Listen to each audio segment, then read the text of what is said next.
On today's episode of The Real DJ Show. Just one thing. There it is. It's DJs that still jockey discs. Come on, Eileen. There's some, main room. Can that be on the intro? Right. This is Massa. Narrator says, this is quite suspect. This is really ghetto. I find this to be visually unstimulating. But we have to deal with the fact that she can't pick out two similar socks. I'll deal with so the socks. I'll deal with that. You're really on the socks today, huh? Hey, we're Bombshell Beauty. And you're about to listen to The Real DJ Show. Wiki, wiki, motherfucker! Oh, yeah. Oh. Oh, yeah.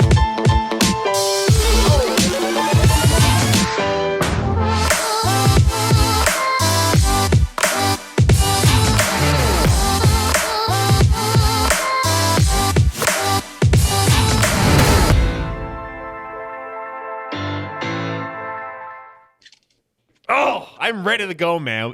You look ready to go. Another episode of The Real DJ Show. I'm super jazzed. My name is Rich Cranston, and we're going international, bro. It's crazy. I can't wait. Hey, I'm John. Welcome to The Real DJ Show. We're super excited. Let me introduce the producer in the box. Say hi to Mickey. Mickey! What is shirt, up? on the shirt as usual. All right. So we always like to start The Real DJ Show with a highlight of someone who's out there doing it, feeding their family, somebody in our world, the private event mobile DJ world, who's killing it. So, Mickey, start us off with the one thing. Let's go. I wake up, flex, thumb down, now check, no drip, this wet. Tell 'em run it up, no sleep, no rest. All right, for our one thing segment, man, we're going international this time. Yeah, one of my favorite cities, too. Did I get that right this week? City. It is a city. Toronto's a city, correct? Yeah. So we're to our neighbors to the north. Say hi to Sam Fleming from Evolved Entertainment. What's up, Sam? What's up, Sam? Good morning, gentlemen. The Simon on the right hand. The platter. backdrop is nasty. Yeah, it's really good. So, Sam, we appreciate you being with us today. Before we get to the one thing, we love to talk to the DJs that we're highlighting a little bit about their origin story. So tell us a little bit about the founding Evolved Entertainment and a little bit of the origin story. I guess it's based like a lot of DJ companies as a solo op that just gets double, triple booked for the same dates. And I guess it started in the 80s as doing musical theater as a kid up here in Canada. And then community radio when I was in Ottawa for school for architecture. So I got trained. CKCU is the oldest community radio station in Canada. So they had an insane amount of vinyl.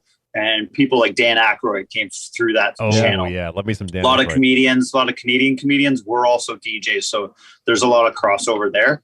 And then I went to art school in Toronto when the rave scene and the hip hop scene was cracking in the 90s here in Toronto. Sure. And then I worked at Long McQuaid, which is the big music store here in Canada. I guess you're Sam Ash. And Gotcha. I worked at the downtown store from about 2001 to 2004. Mixing live sound, running recording studios, corporate AV, press conferences, all that kind of stuff, but always like DJing. And then 2004, I've been full-time since then. Yeah, congratulations. In 2009, I did go back to school to get a Bachelor of Ed from art school and then a teacher's college. So Evolved was born in fall of 2009 after I toured Canada opening up for Flo Rida in a Black Eyed Peas kind of band. So, and then the professionalism of becoming a teacher where you're held to the higher standard of a judge or a police officer. Yeah. Sure. Trusted with people's children kind of informed, like it not being a club DJ playing the sleaziest stuff, but how to be a bit more clean and clean cut. And at that time, I became the Fashion Week DJ for Toronto Fashion Week. Sometimes playing for like 1,200 people and doing 30 fashion shows. And it happens twice a year. So that was 10 seasons of that. And went for more and more training, and through the CPDGA, I became the Toronto leader for our DJ association. The CPDGA is our Canadian ADJA, let's say. Yep. Okay. And then I was the social media manager for them for a couple of years. So I helped build their Twitter and Instagram profile, learning more about DJs coast to coast. We're very much a GTA company, but we have done shows Halifax to Vancouver, across the country, and even Chicago and Milwaukee and down in the Dominican and Mexico a bit. But we're very much Toronto based, and now I'm 2 hours north in Collingwood because of the pandemic. Yeah. We just to leave the downtown core because we got 2 young kids. So Gotcha. we're not a massive company, but we get up to doing 5 or 6 weddings and shows on some days. And we're known more as a 2-person show, so we didn't never send a DJ solo. Love that. Yeah, smart. Love that. We subscribe to it. We appreciate that you're a community leader too. You know, that we're stoked to have those kinds of people on our show that are kind of leading the DJ community. That's a really cool story. Yeah, like Bill Herman said, leaders create leaders. That's yes, that is Love right. Bill Herman. Love Bill. Cool. All Love right. that. So the reason we've got you, the name of the segment is The One Thing. So here's the rules. We want to hear the secret sauce of Evolved Entertainment. The rule is you can't use a one thing that someone else has used. But hey, since you're only the second one of these we've ever recorded, I guess you can't go wrong, really. So, and you're our first international DJ, so you can have whatever rules you want. So, Sam, tell us the one thing. The one thing I think is this one thing. There it is. It's DJs that still jockey discs. I love And it. even if haven't been hired specifically to pay the upgrade for the turntables, by playing just a box of 45s, it dries up at least half of the requests. People just trust us to do our job. It's just like when you read a book and you get them on the first page or two. By playing vinyl, people that know music all go around and tell everybody else at the event the DJ doesn't suck. He didn't start yesterday. We're in for a good night. And that's probably the main thing that we're known for. Is I'm not crazy into scratching too much, but a little bit of it's needed to show them that you know how to do it. Sure. People don't go out, I'm going to go for a great Saturday night of scratching all night. But by playing vinyl, it shows that he might have got it off the internet, but he didn't download it. Yeah. That's a really good point. That is a good point. If I saw so many you questions with your deck and that box full of vinyl, I would say the exact same thing. Like, this is going to be a good night. Yeah. It's obviously a guy who knows what he's doing. Right, because it's in the minority, right? Because we're not used to seeing stuff like It's a unicorn now. Yes. I mean, I don't know how it is in Canada, but you've got to be pretty unique for your market. Yeah, there's a couple, but even in the special events world, like I'm getting booked on corporate events where it's starting from scratch. Who's like Russell Peters DJ or Scratch Bastard. They're way better DJs than me in terms of like how much energy they put into it. But like when I even get mentioned that like I didn't get the gig because Bastard got it, I'm like, I feel honored to be in that category. Yeah, his Imperial March is famous. Yes, the Scratch Bastard Imperial March. That's everywhere. Well, cool. Hey, do a little plug for us. Where can we find you if we want to see you and what you're doing? Or give us your socials. Twitch has been awesome. I really enjoy the community there. So we have a thing called Disco National with an E on the end, and that's a raid train of DJs playing disco, new disco house, boogie, that kind of stuff. And it's first and third Saturday. We just did one on Sunday, and I played with Andy Smith from Portishead. It was really fun. Yeah, no kidding. So that was us breaking out of Canada. We had another DJ from Yorkshire, where my family's from. So check out Disco National. Cool. With an E on the end. Right now, our producer is putting that in the post-production in a really dope graphic. There. Yeah. Right on. Okay. And then Wax Candy Disco is the other Friday night. We were playing every Friday at the Piston up until previous March. Yeah. So the two are kind of connected, and that's what I was doing for fun. But what's really cool about club nights, if you get a club night that you really love, you kind of become known as the expert for that in your city, to the point where people are like, I want a Wax Candy Disco holiday party, or I want a Wax Candy Disco wedding. And they'll want, I want Paradise Garage flavor at my wedding. So it's kind of like a nice Venn diagram of the music you love and great paying clients overlapping. Love that.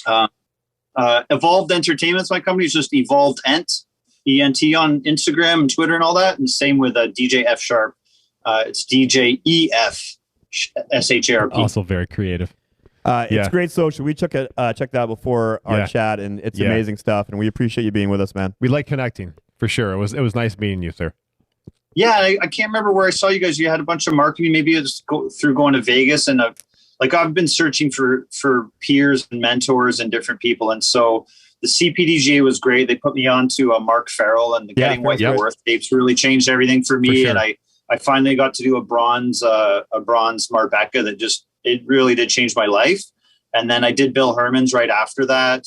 I've done the Peter Mary, Liz Daly, and even like Vicky Musney training. And I'm actually on a conference coming up, a Canadian conference for the CPDJ with all of those, and Mitch Taylor and a bunch of others. Mm-hmm. So through the DJ Association, I learned about Mobile Beat and the Las Vegas DJ show. Yeah. And I actually was the first international guest to present at the Midwest DJ show probably about 4 or 5 years back. Okay. And by going to Vegas, I just started meeting DJs all over North America and the world. That's where it happens. That's where it happens. Really cool one I went to was a DJ Collective that Joe Bunn, Jason Janai, and Brian Bonacici put on. It's happening again in Scottsdale. I was ready to road trip down to North Carolina last November to do it. We got Joe on our next episode. He's recording after you. He's one of our guys. All right. Too, yeah. He's on that same DJ thing for the CPDJ coming up in April. Nice. But he's awesome. I've taken some coaching with him. Even Joe's amazing. But the product and the quality of what they do at DJ Collective is like, I don't know if you know, the Engaged for the wedding market is like really high end people who are just really crushing it. I find anybody who goes to Vegas already is doing well enough in their business that they can get away, but there's sometimes people just want to party and they're not really there to learn. Sure. They just want to get messed up. And it's not really, you really got to weed through the people to find the top 10% that are super inspiring to me anyway, I've found. Whereas DJ Collective, like, never mind the presenters, just the quality of the attendees. Like when Mike Walter is going there just to learn, you're at the right place. Yes. Well, it's good to find those community spaces to do that, especially right now in a pandemic. We've been trying to figure out how to engage with other peers, and this thing has been that for us. Yeah, you're on it. It's been that for us. We don't want to wait for the convention to come around. We want to bring the convention to you. Although we can't wait to get back to do an MBA or a mobile beat, and just like you said, to get back with peers and share best practices. I'm with you. I mean, we're going to actually talk with Joe about that coming up, that for years, going to mobile beat, going to Vegas, sifting through all the content to find, the gold was a challenge. Yes. And he was that for us. When we saw Joe for the first time in 2012, Weldon that year. Right. It was the light switch for us. So I'm with you. Joe was talking about the human resource, the hiring seminar, right? Yeah. And so, for us, what we've been doing now is started with those guys, like you said, finding that gold out of those communities. But it is the things that they're doing, Janai's doing, he's doing, has been great for the people that really want to take it to the next level. Good stuff, bro. All right, be Sam. safe. Thanks for having me on. All right, Nikki, that was the one thing. Let's go. I wake up, flex, thumb down now. Check, no drip, this wet. Tell 'em run it up. No sleep, no rest. All right, y'all. So we're going to jump into our main topic, which is a segment we recorded with our friend Theo Wheeler. He is the publisher of Rochester, Syracuse, and Buffalo Wedding Magazine. He is the purveyor of the Perfect Bridal Show. He is the connector of wedding vendors extraordinaire. It's our friend Theo Wheeler. That's good. So the title of our episode today is "You Can't Do It Alone," and of course, for us, there's no one who personifies not doing it alone more than Theo. So we're stoked he's part of our panel discussion. For sure. Specifically, it's a cute title, but specifically, this is about, for wedding vendors, wedding professionals, what's the benefit of going to a networking event? Well, we have to do those? Sure still? do. Really? Sure shit we do. It's not a waste of time? No. They're not. Let me tell you first. I don't want to brag, but we're a fairly successful wedding vendor. We go to every single one of them. We get invited, we go. All right, so we've got Theo here. So Theo, look, I think what's important is you may convince a wedding professional to go to one of your networking events, and you throw them, which I think, and they're excellent, especially the parts where you're on the microphone. They're excellent. But to really maximize like the value of a professional being there, like, what are your suggestions to a wedding professional of like how to like get the most value out of one of those networking events? How should they suck the marrow out of the networking event? What should they be doing there?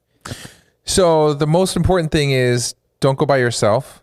Bring your team members with you, because now you can kind of clone yourself and make multiple connections. So if there's 100 people there, physically, can you talk to all 100? Probably not. If you have 2 or 3 people with you, probably, 2 would be enough.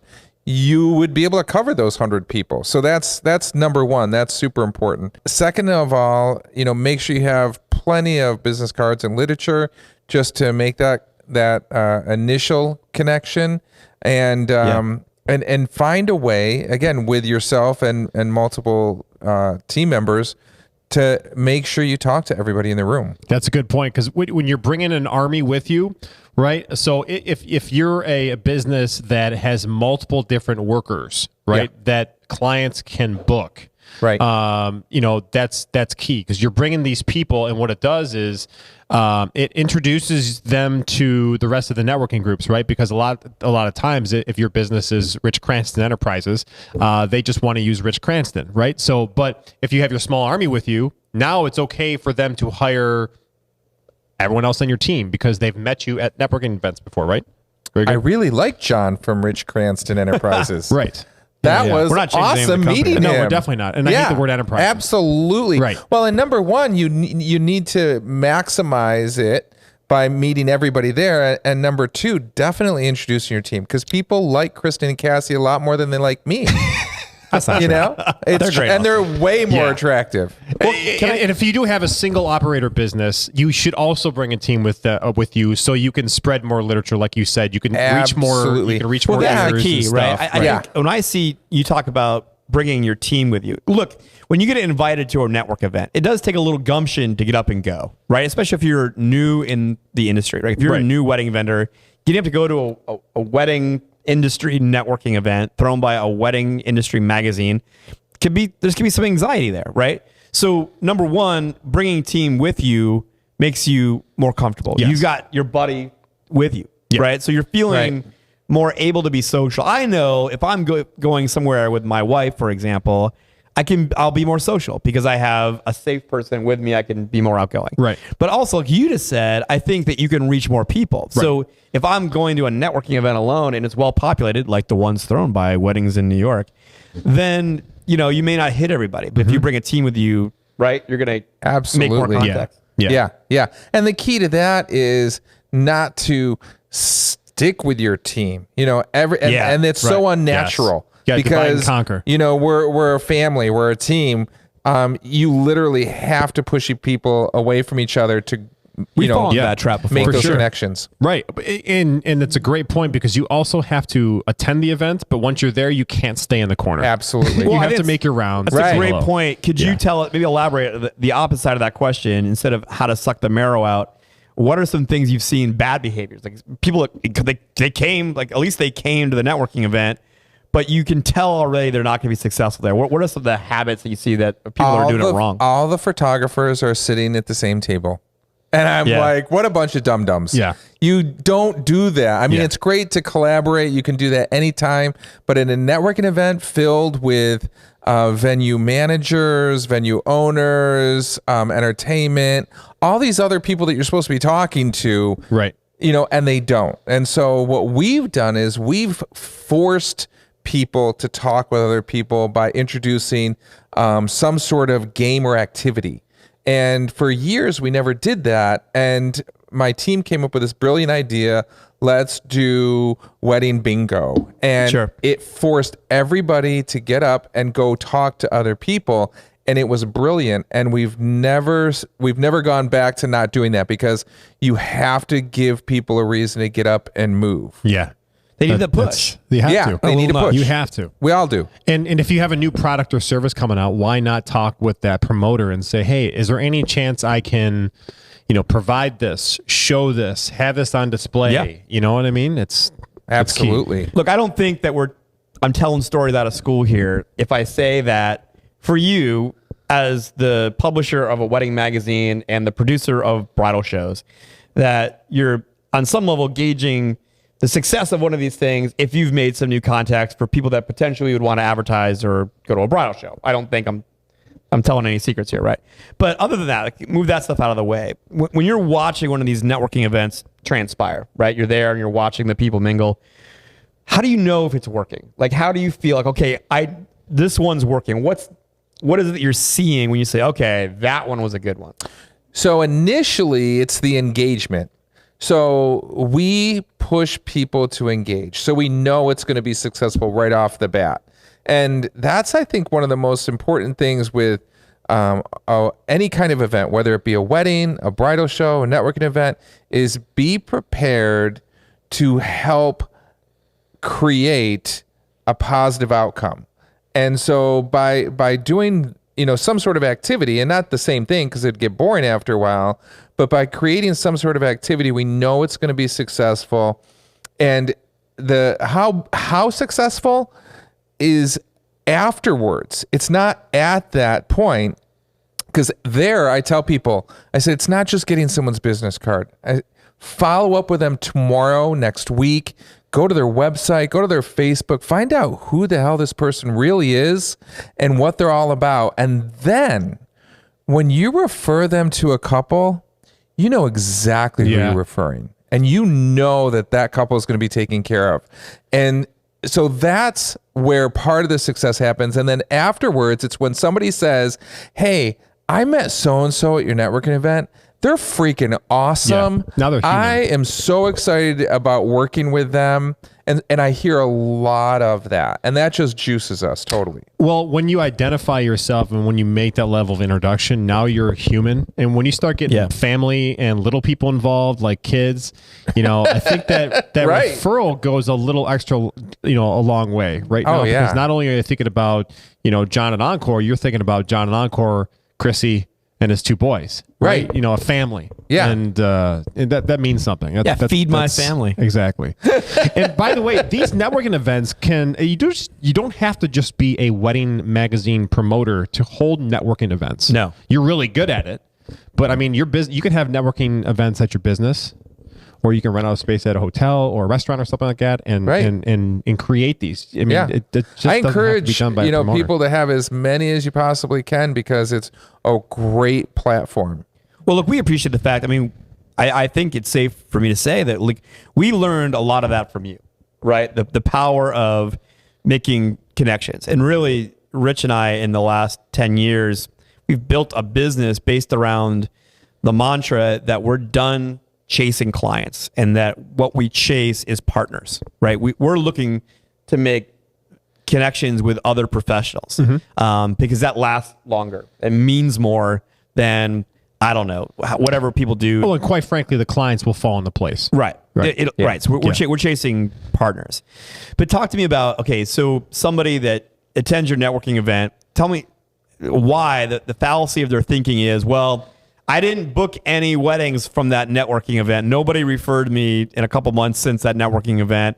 That was a failure. What's the fallacy of that thinking? The fallacy is that it's on you. There's so much in this industry as entrepreneurs that we can blame everything on anyone else. But the bottom line is it's on you. If you walk in a room filled with people in your industry that can refer you business, and something doesn't go right, it's because, you didn't follow up. You didn't make those connections. You didn't, wear nice clothes. I mean, really, if you look, you wear nice clothes at networking. I mean, you don't have to have a suit and tie, but you don't want to look like crap. You want to look somewhat professional. So there's all these little things that you can do, but the opportunity was there. What happened? And it's just like with bridal shows, at the end of the day, I like to talk to people and say, hey, how'd it go?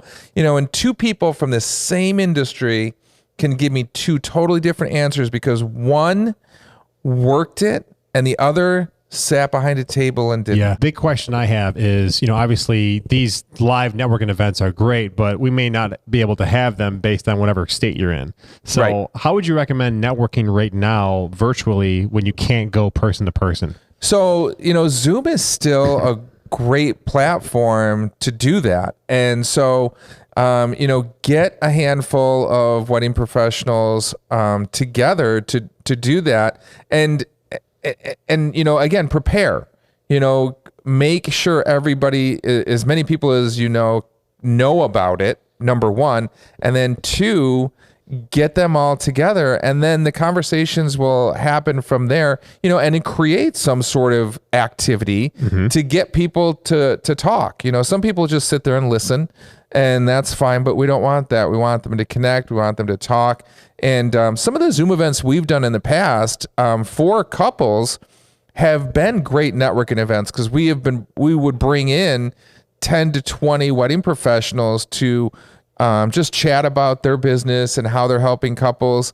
And afterwards, we found out that some of them connected afterwards. So it was really cool. Yeah. And I just started recently. I just started, old-fashioned way, writing people thank you notes.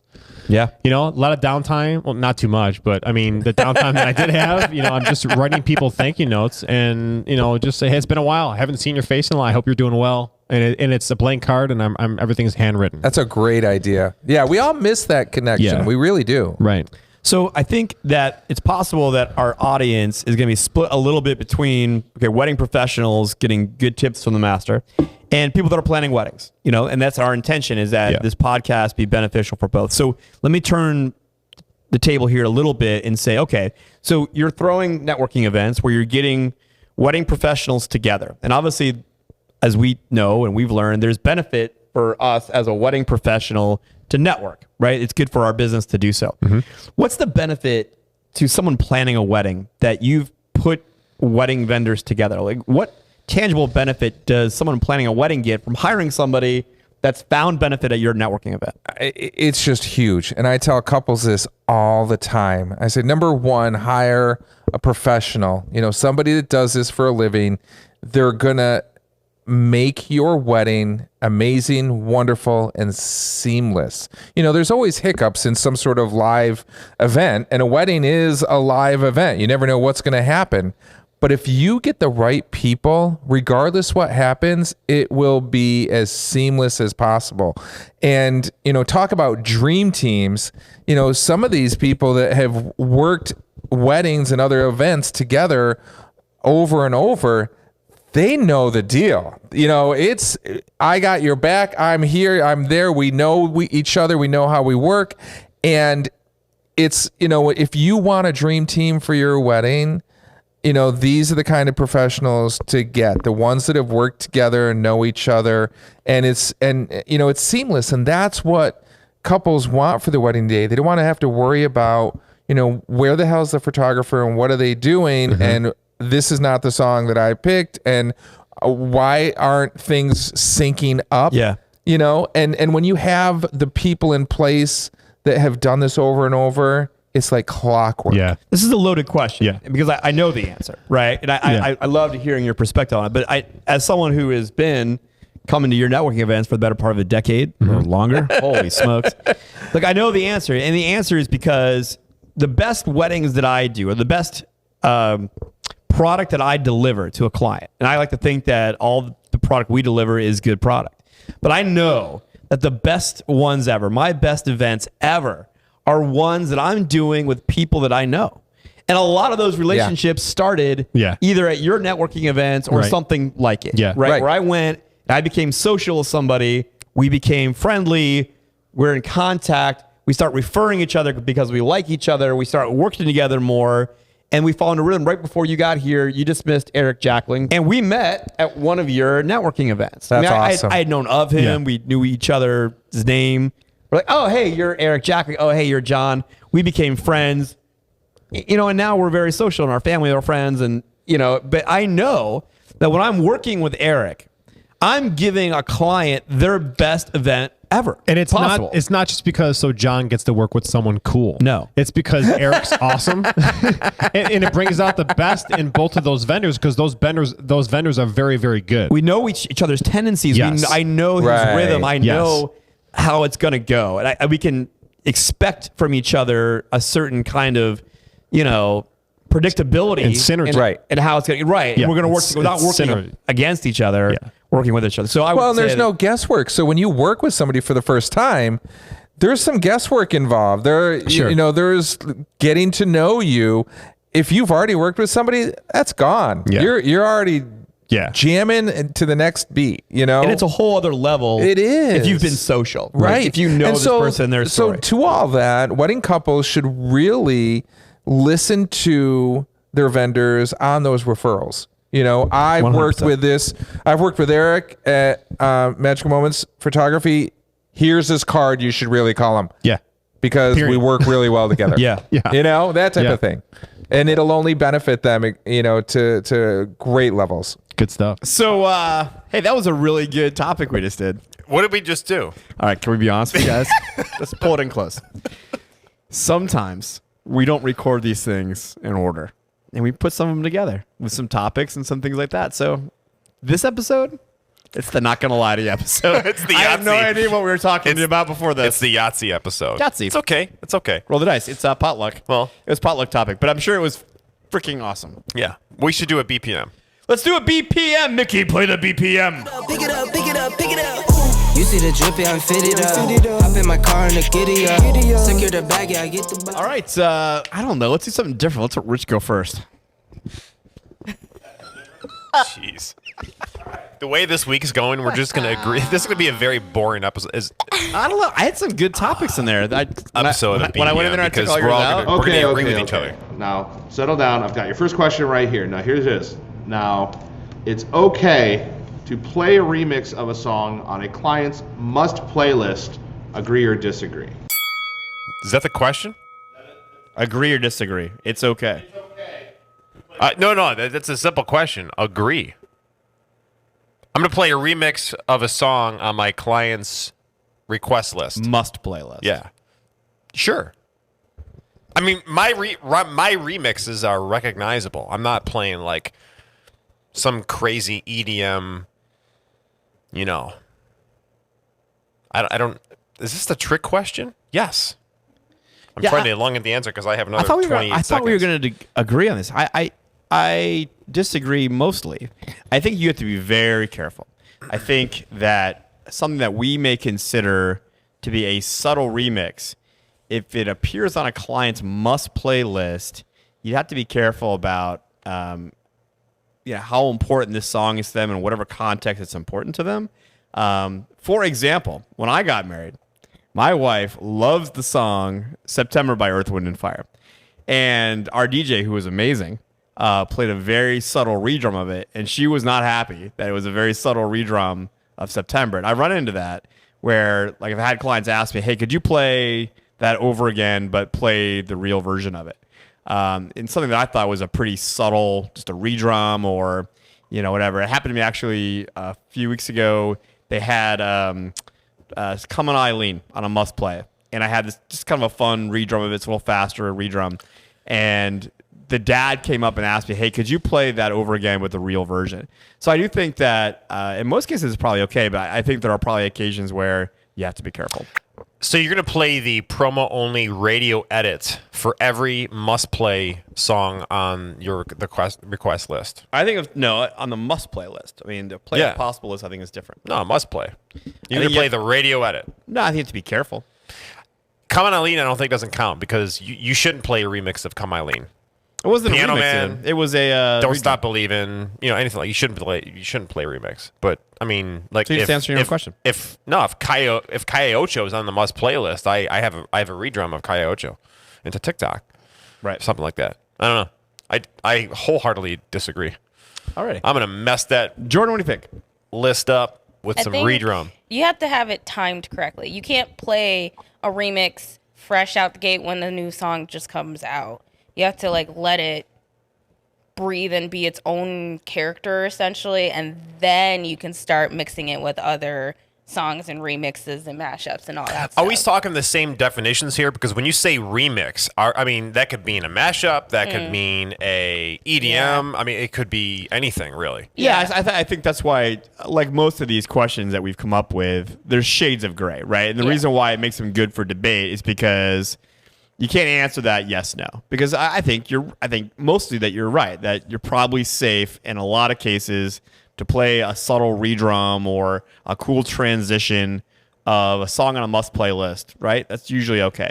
But I've got enough feedback about that throughout the years that I do try to be careful. Sure, yeah. And not play something that's, like a total match. Like the melody has changed, right? Yeah. Or I mean, you have like Come On Eileen, in.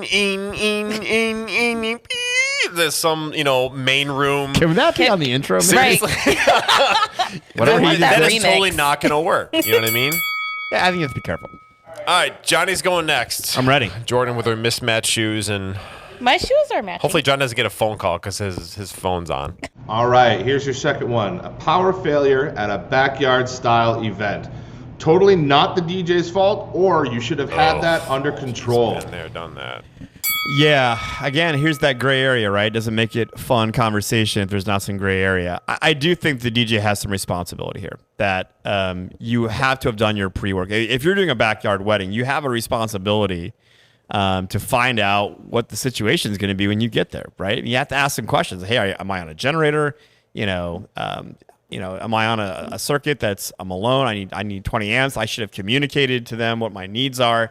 So I do think this is something that is the DJ needs to be responsible for and not show up and find out. I mean, if you're doing that, you've failed. So if the failure is because you didn't take the time to figure out what you're walking into and make sure you have something that's going to be acceptable as far as your power needs, then yeah, it's totally your fault. I agree with you. The thing that immediately came to mind when that question was read was I was at a backyard wedding on a lakefront, and it was a monsoon, like winds. I remember that. Coming off of the lake, and like literally water was going onto the power panel, and who knew? Like every couple of minutes, it was everything would just like die.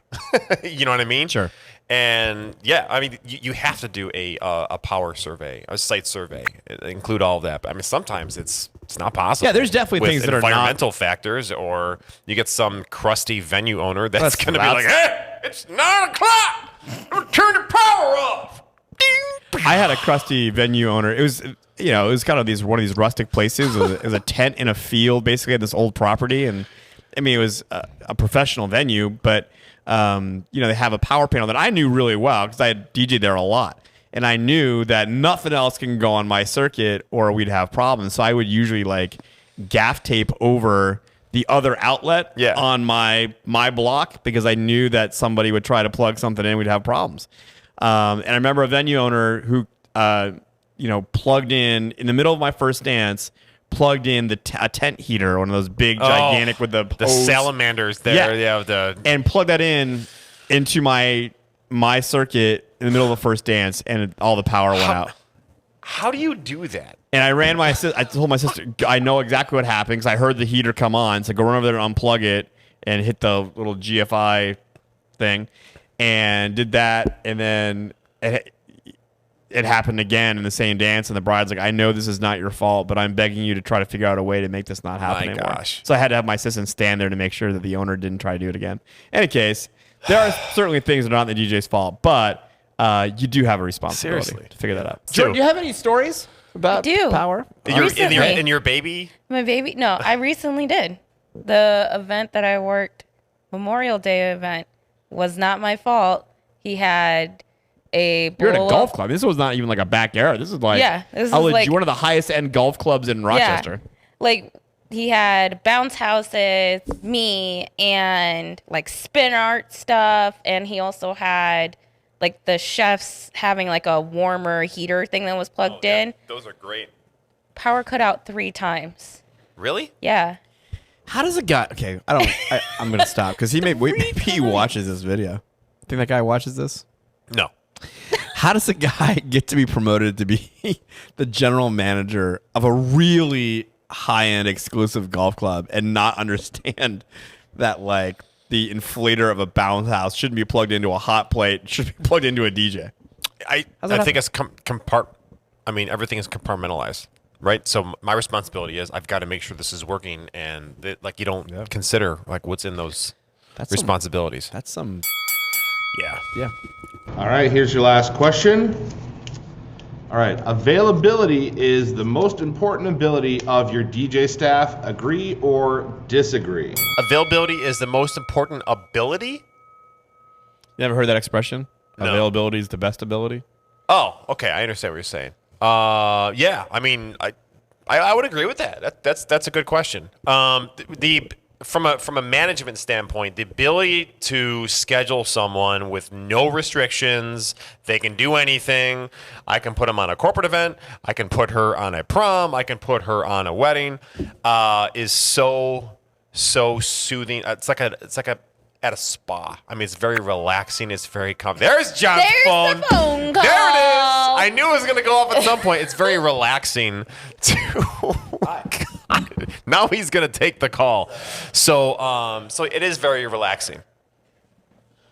Well, Rich, you do bring up some good points. However, if you can't beat, you're back. Okay, he's back.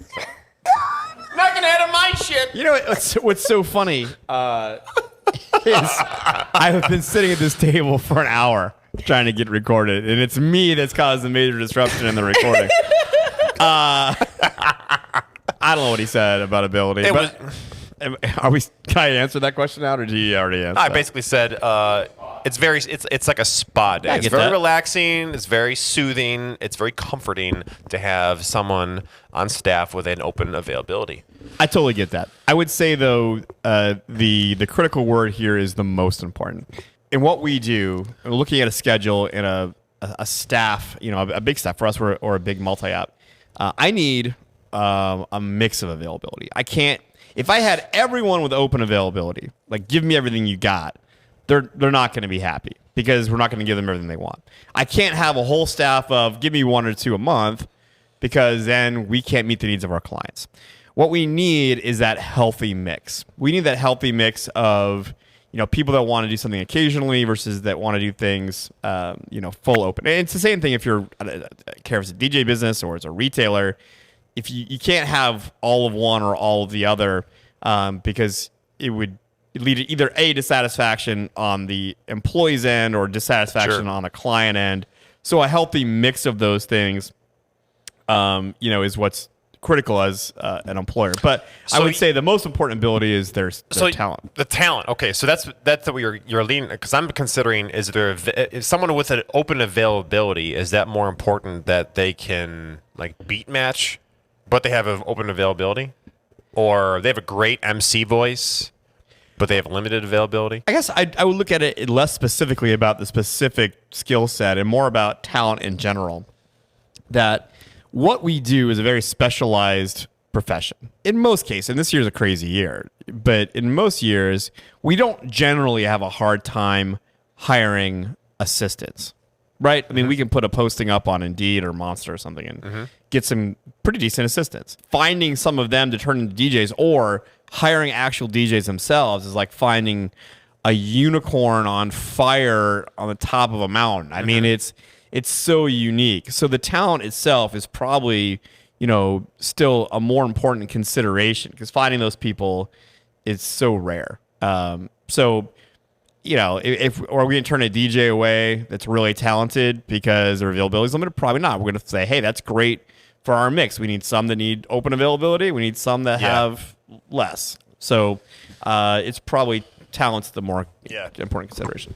Talking to someone who has relatively open availability and relatively great talents. Well, Jordan was the unicorn, right? So, we hired some assistants and 1 out of a million. But we have to deal with the fact that she can't pick out 2 similar socks. I'll deal with socks. I'll deal with that. You're really on the socks today, huh? You can't I'm sorry that I'm a millennial that just doesn't have time for folding laundry. Alrighty. Okay. Well, hey, I went down and go grab my iMac because I have a sales meeting to do. We'll see you on the next edition of BPM. Thanks for where I calling will me a debate unicorn. myself. All right, that's enough of that unicorn shenanigans. Another BPM episode that I won, of course. Okay, maybe not. All right, back to business. Mickey, give me that Setup Wars video, son.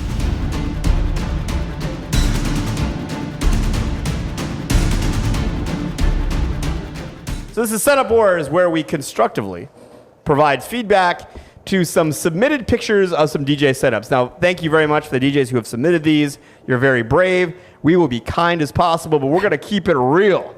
And we're going to talk about these setups. We're going to go around the room. We got Mickey and Jordan over there on the couch. I got Mickey on mic number 1. Sir. I'm sorry. My name is Rich. What'd I say? You said Mickey and Jordan on the couch. Mickey's over there. Mickey Rich in the and booth. Jordan are I'm here. Rich. That's Rich. Mickey. You're Rich is John. there. Proceed, sir. We all know who we are. Everyone's introduced. Does everybody know All right, everybody? Mickey, let's give our first setup here to evaluate. All right. Okay. I got to lean in here a little bit. I like that. So we picked up everything at Guitar Center. All right, actually, we'll let Mikey go first. Mikey, what's your first impression of this? So the facade. I know that you guys don't really like the white because you kind of like to fade into the background, and also we don't have to be, up in everybody's face. The lighting, that's like a gig bar from Guitar Center. I like the truss. It's clean. I do like it. Well, on the scope of things that we've seen, this is certainly not the worst. And it is obviously a DJ that has taken some care into their setup, right? I mean, look, they bought a facade.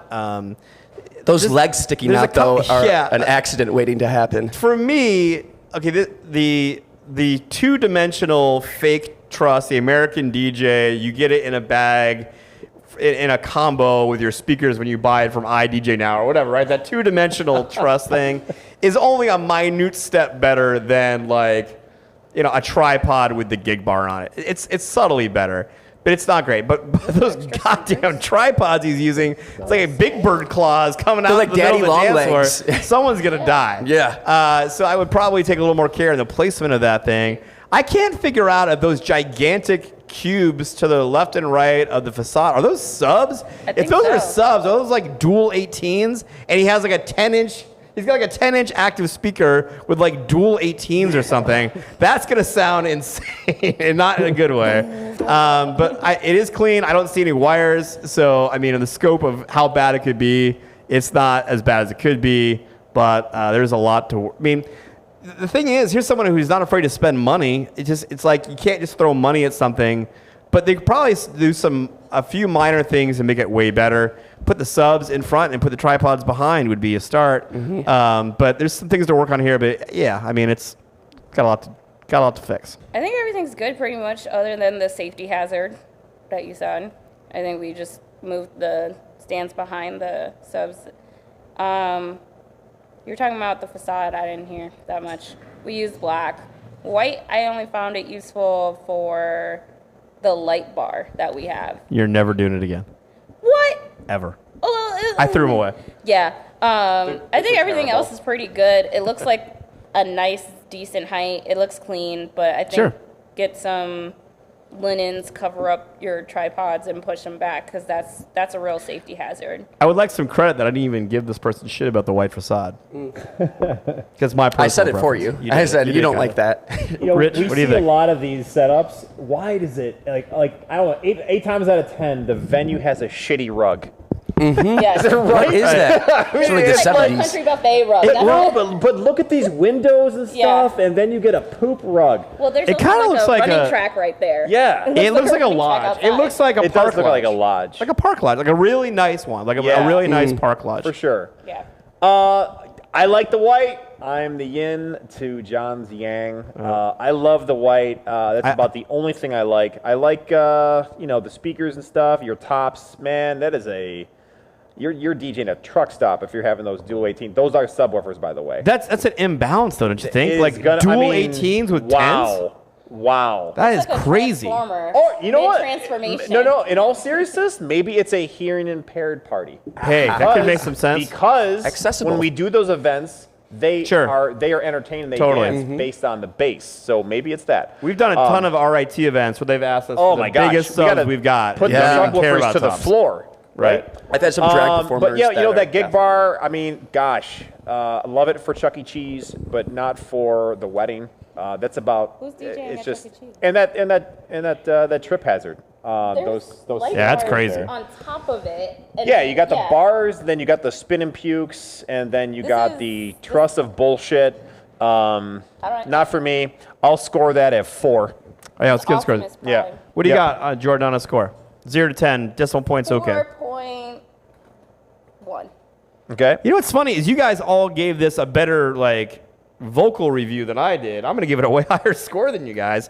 It's a 5.5 for me. I mean, look, we've seen bad, right? And this is not in the depths of bad. It's a 5.5 for me. I'll give it a 6.2. Ooh. I don't mind it. It's besides the obvious hazard of people tripping. There's some easy fixes. I mean, the people going up to the DJ, they've got to duck and weave and like that Catherine Zeta-Jones movie where she's dodging the laser my beams. gosh. You got to dodge those freaking speaker. Little Yeah. Timid. All right, Mickey, give us the next one. Holy hell. Oh, God. And y'all gave that last one a 4. Holy shit. It's like Radio Shack threw up on a couple 6-footers. All right, so I sent Mickey this photo to you. Mickey, did you go to badsetups.com for this? that Mikey, tear this thing up. shares So- setups from the past weekend. This is real. Oh, God. All right. So first off, this picture is taken with a potato, and then we have What? And they got a potato to take this picture? some like spinning balls, I would imagine. Are those the speakers? Those are guitar amps, by the way.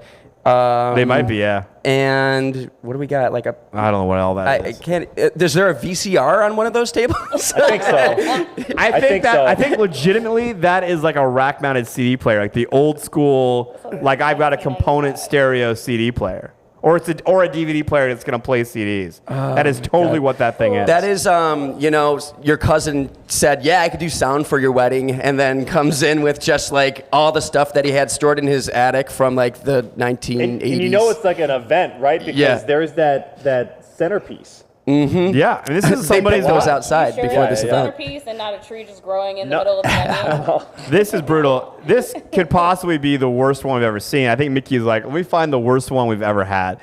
And look, we don't need to beat this thing up because obviously it's the worst one we've ever seen.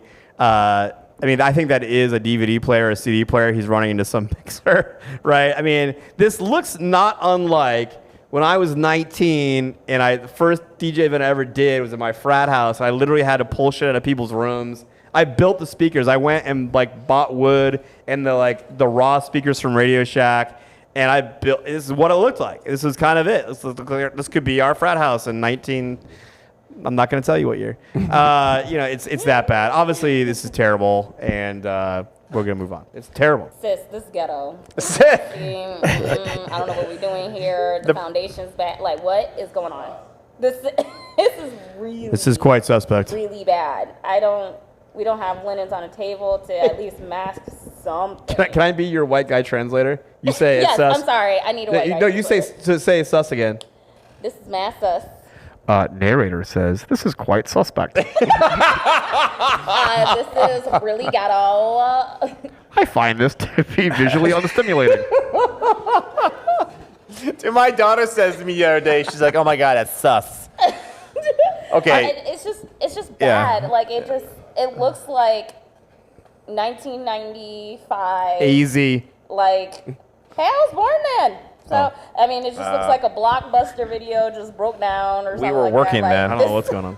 It's terrible. All right, everybody score this. So terrible. the thing is that this image was taken from a Facebook group from last weekend's setups. Boo! So this was live. It's someone's whatever last Saturday. I'm gonna score you a 1, and that's just for bringing all this shit in. Good job. I'm gonna be real with you, real disrespectful. You get like a 0.4. I can't find a positive. I'm trying to throw them a bone. I can't find one.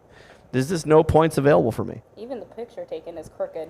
There's just no points available. And you couldn't combine that onto one table so you're not taking up half the venue. Well, you got to bring, everything of FYE's inventory. This looks like a garage sale. Yeah. All right. Very good. Yeah. Mikey, you got to give a score. Mikey. 0.5 for the trap house. Trap house. The trap house setup. They get 0.4 for the fake trellis and fake plant. In case there's anything worse.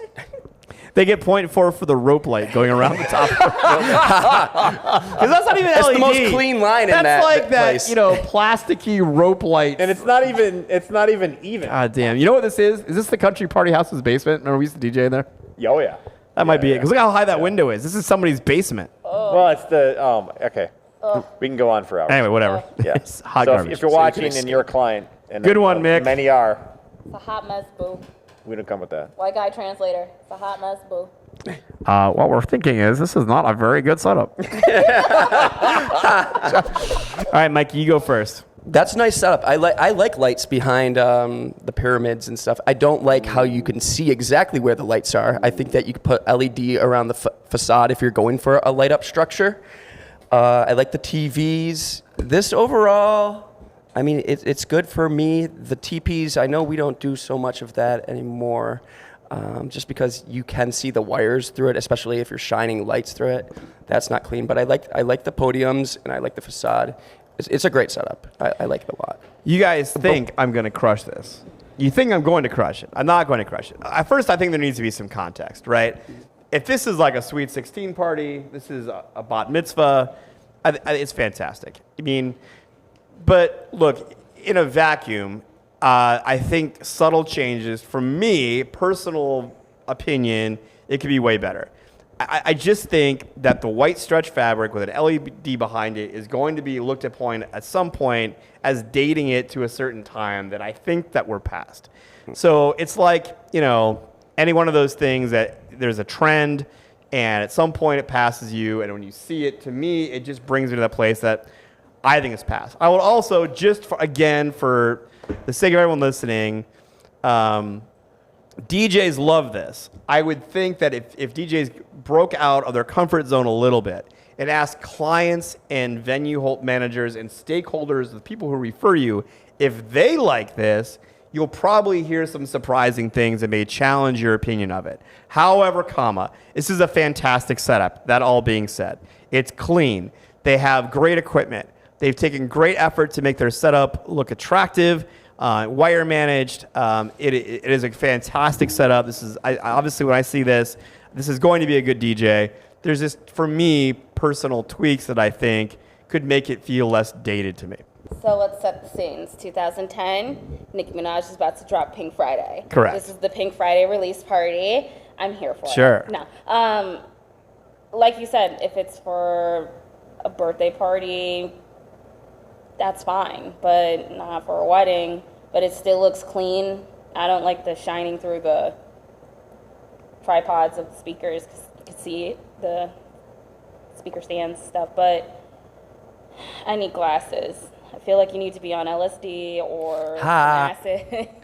I just don't. I'm with you. I just don't get it. I mean, go ahead, Rich. Then I want to ask a question. I like it. So here's the alternative, right? So the alternative to these TPs is nothing at all. And Sure. I think if you did that, it's going to completely throw the entire visual of the setup off. I like it a lot. I don't know the context. Like you said, Sweet 16, whatever. Maybe the bride or the couple, they want pink. I think it's pretty cool. Kudos to this DJ for even getting white extension cords to match everything else. Yeah. It's legit. It's the care and the investment. That stuff's not cheap. And paint. I mean, those look to be 52s for TVs. Sure. Those aren't small TVs. Those are big. So I like it. I'm gonna throw you. I'll throw you a 6.8. They're good. This is so funny. Go ahead, Jordan, and rate it then. I think 7. I think it's pretty clean. I don't think it's a wedding because there's TVs, and I think it might be like a karaoke night or some kind of makeshift like COVID club party. I don't know. They're having an LED dance floor for karaoke, for COVID karaoke. Everybody was trying to get their bump and grind on last summer, and they couldn't. So. What's so funny is that I'm the one that trashed it. Again, I'm going to give it a higher score than both guys. I think it's a 7.5. I think, like you said, man, this guy is so dialed in. He got white extension cords. Right? He's so bought into that. I just want to ask the question, right? Like, what is the purpose of of our stuff glowing? Right? Like, I get it. You have light fixtures to make a dance floor glow because people are dancing. You've got, up lights to make the room look dope because you're trying to make the aesthetic. Besides, look at my small penis, I'm a DJ. Like, why make our shit? Why does our shit glow? I don't have a penis. Right, sorry. Whatever. I have different lady bits. I just, you know what I mean? I think it plays into that narrative of we see these things. I mean, even me. Look, even me. I'm trying to challenge my own opinion because when I walk into a conference and we see DJ gear, we run to white shit like fireflies onto whatever. I'm mixing my metaphors here. But you know what I'm saying? We're attracted to it. It's like, oh, yeah.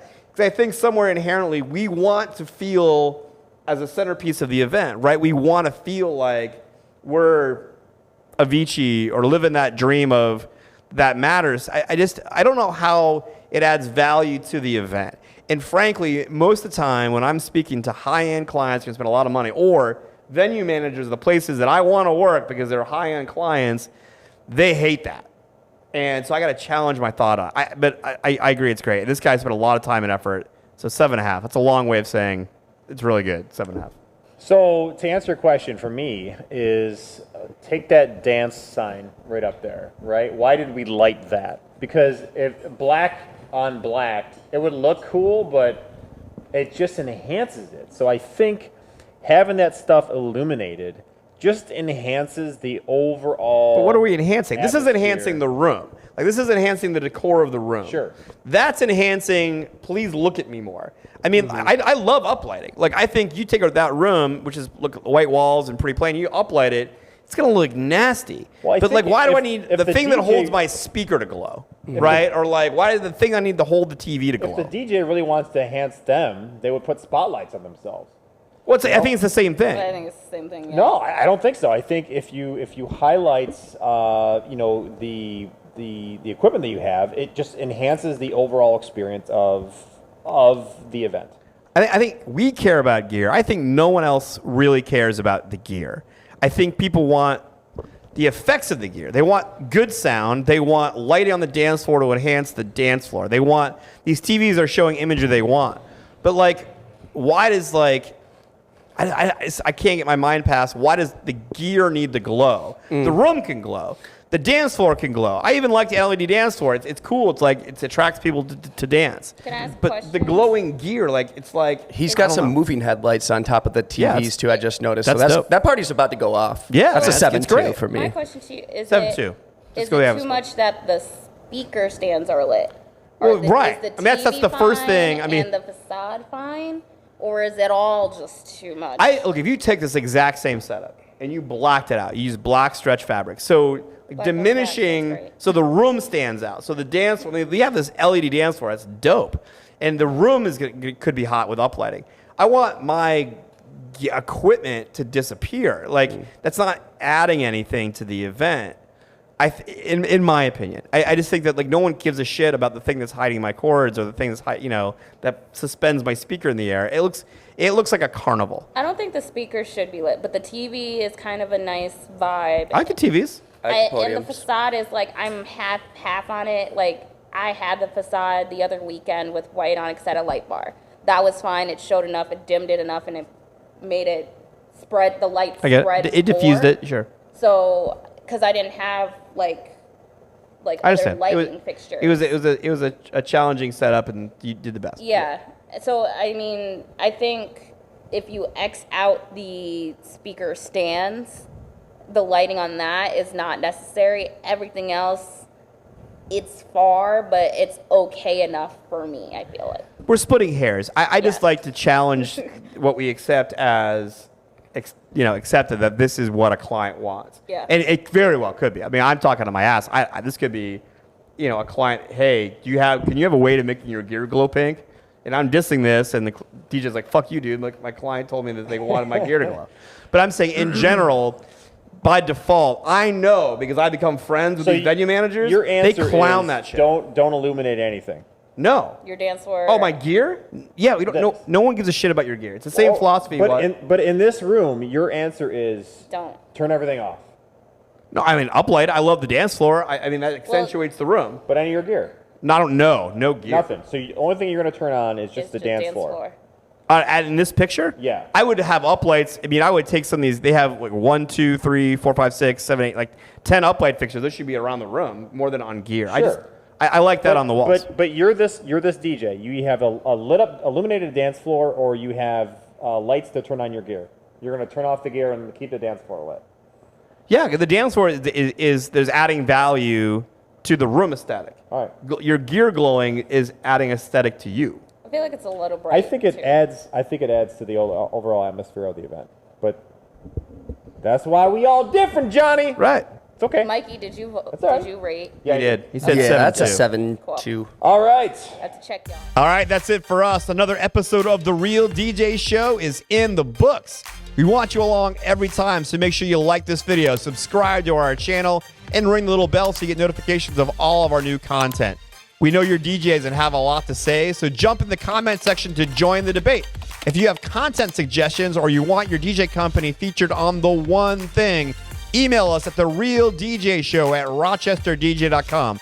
Lastly, if you're sick enough that you want to take the audio of this with you wherever you go, you can find the audio everywhere quality podcasts are found. All right, that's it for us. Show's over, bitches.